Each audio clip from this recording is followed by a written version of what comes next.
Hello दोस्तों, आओ हम मज़ेदार कहानी सुनते हैं।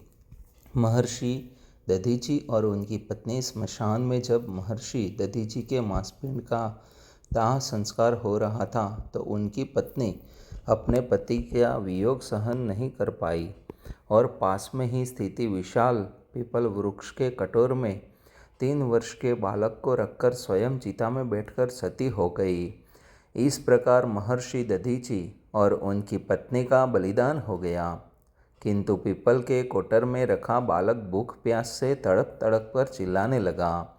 जब कोई वस्तु नहीं मिली तो कोटर में घिरे पीपल के गोंदों फल को खाकर बड़ा होने लगा। कालांतर में पीपल के पत्तों और फलों को खाकर बालक की जीवन किन प्रकारेण सुरक्षित रहा। एक दिन देवर्षि नारद वहाँ से गुजरे। नारद ने पीपल के कोटर में बालक को देखकर उसका परिचय पूछा। नारद: बालक, तुम कौन हो? बालक: यही तो मैं भी जानना चाहता हूँ।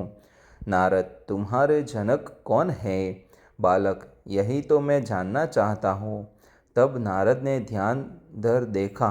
नारद ने आश्चर्यचकित हो बताया कि हे बालक, तुम महान दानी महर्षि दधीची के पुत्र हो।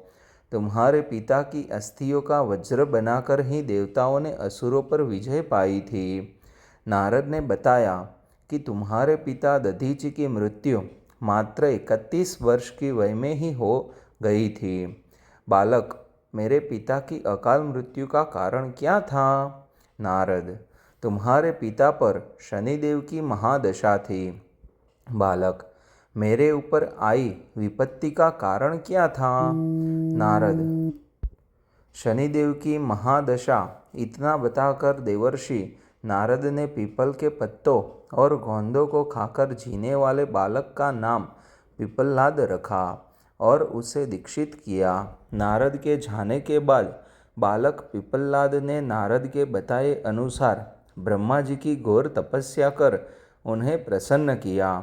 ब्रह्मा जी ने जब बालक पीपललाद से वर मांगने को कहा तो पीपललाद ने अपनी दृष्टि मात्र से किसी भी वस्तु को जलाने की शक्ति मांगी। ब्रह्मा जी से वर्य मिलने पर सर्वप्रथम पीपललाद ने शनिदेव का आवाहन कर अपने सम्मुख प्रस्तुत किया और सामने पाकर आंखें खोलकर भस्म करना शुरू कर दिया। शनिदेव सशरीर जलने लगे। ब्रह्मांड में कोलाहल मच गया। सूर्यपुत्र शनि की रक्षा में सारे देव विफल हो गए।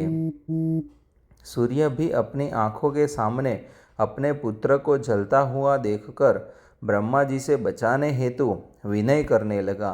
अनंतः ब्रह्मा जी स्वयं पीपललाद के सम्मुख पधारे और शनिदेव को छोड़ने की बात कही, किंतु पीपललाद तैयार नहीं हुए। ब्रह्मा जी ने एक के बदले 2 वर्य मांगने की बात कही। तब पीपललाद ने खुश होकर निम्नवत 2 वरदान मांगे। 1.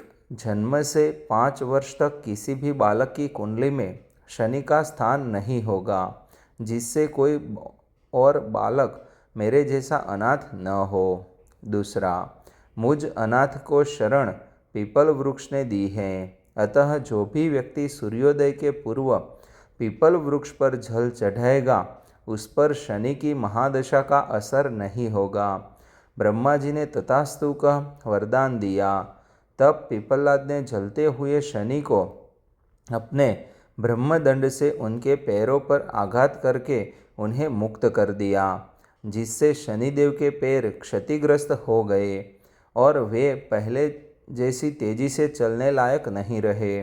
अतः तभी से शनि शनै चरति यः शनैश्वर, अर्थात जो धीरे चलता है वही शनैश्वर है कहलाए। और शनि आग में जलने के कारण काली काया वाले अंग भंग रूप में हो गए। संप्रति शनि की काली मूर्ति और पीपल वृक्ष की पूजा का यही धार्मिक हेतु है।